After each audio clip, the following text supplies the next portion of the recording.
So I've been playing quite a bit of Crash Bandicoot 1 recently, and I wanted to make this video talking about my 5 favourite levels in the game. Yes, British people spell favourite with a U in it, it's not a typo, don't worry about it. This ranking has nothing to do with time trials. I know I've been posting a lot of Crash 1 videos trying to beat the developer time trials, but this has nothing to do with that. It's just a list of my favourite levels that are in the game. I also won't be considering Stormy Ascent for this list because that was cut from the original game and only brought back for the Insane Trilogy. You can technically access it in the original game if you play on an emulator, which I have made a video on before, but because it was cut from the original game, I just won't be ranking it. That being said, let me know your list down below, and I'll start with mine. At number 5, I've got Fumbling in the Dark. Not quite sure if this level will make the list for anybody else, but I really like it for many reasons. First of all, the theme, which is something that I will consider when ranking these levels. You're running through the dark corridors of Cortex Castle, dodging swinging axes, spiders, rats, and the darkness actually offers a unique challenge because normally, in every other level, Aku Aku protects you from taking damage. While you can still take damage in this level, Aku Aku works a bit differently and primarily acts as a light source instead. If you're too slow and you don't reach the next Aku Aku crate before the light runs out,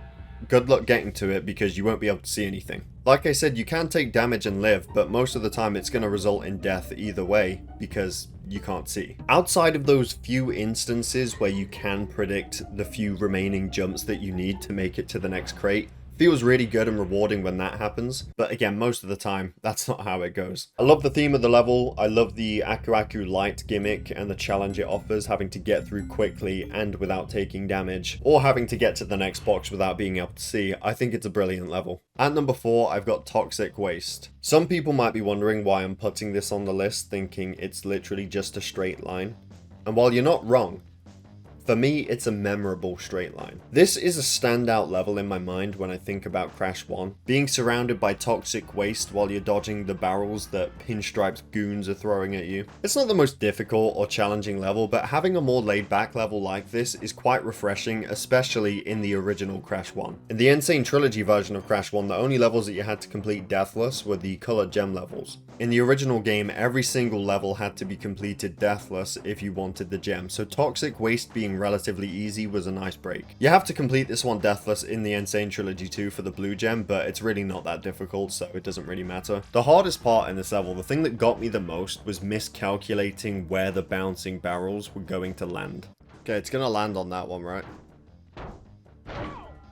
In the Insane Trilogy, they did add marks on the floor so that you could have some sort of idea where to stand. Very memorable level for me though, so that's why it's making my top 5. At number 3, we have Sunset Vista. So many people hate this level because of how long it is, but I just see the length as a good thing. It's like the Lost City, but there's even more of it, and it's more challenging. This level is really about having patience. None of the hazards are really that tough, and they might seem like they are at first, like the stone walls that try to push you off the edge. But if you have patience, you can simply learn the pattern and see when you're going to have an opening to get through. I understand it's a fairly long level, people try to rush it and then wonder why they're dying so much, but if you just take your time with this level, you'll be fine. It's also just a very nice location to be in. You know, it looks great, and when you reach the top, you can see Cortex Island in the background, which is a detail that I've always loved. It's not the only level that does this, but it's very clear in Sunset Vista. This is one of the 2 levels that feature a Cortex bonus round as well, which are how you obtain keys to unlock secret levels. This level just offers a lot of everything I love in Crash 1. At number 2, we've got the High Road. Honestly though, you could put Road to Nowhere here too, both of them are fantastic levels. There's more turtles in the High Road, which can be quite tricky because you need to make sure that you flip the turtle in a spot that's close enough to get you to the other side. A lot of times you might fall short of a jump and die because the turtle was not close enough to the edge. Really though, again, the bridge levels are just so iconic to Crash 1. When I think of Crash 1, I think of this bridge. These levels come to mind before anything else when I think of this game. I'm really curious as to how many of these levels are going to make it to other people's lists. And at number 1, for my favorite level, I've placed Slippery Climb. This is basically a much more chill version of Stormy Ascent, which shares the same theme, but of course in the original game that level was cut for being too hard. Slippery Climb still offers a good challenge though, and the red gem is obtained from this level, which means you have to collect all the crates and finish the level without dying, even in the Insane Trilogy version. It's a very fair and fun level. Again, patience is rewarded here. Don't run onto a staircase that's about to close.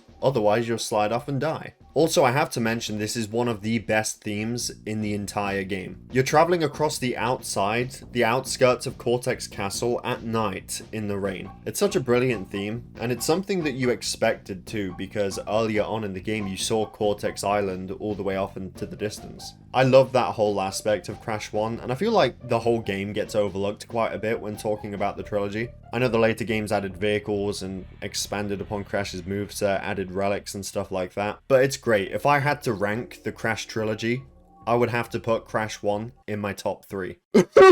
Anyway, like I said, you can let me know down below what your favorite 5 levels are in Crash 1. These were mine. I think I've got some solid choices here, some good challenging levels, great themes in all of them. I'm quite satisfied with my list overall, but there are some honorable mentions, like the lab, for example. Lab is a great level that I think will make a lot of people's lists.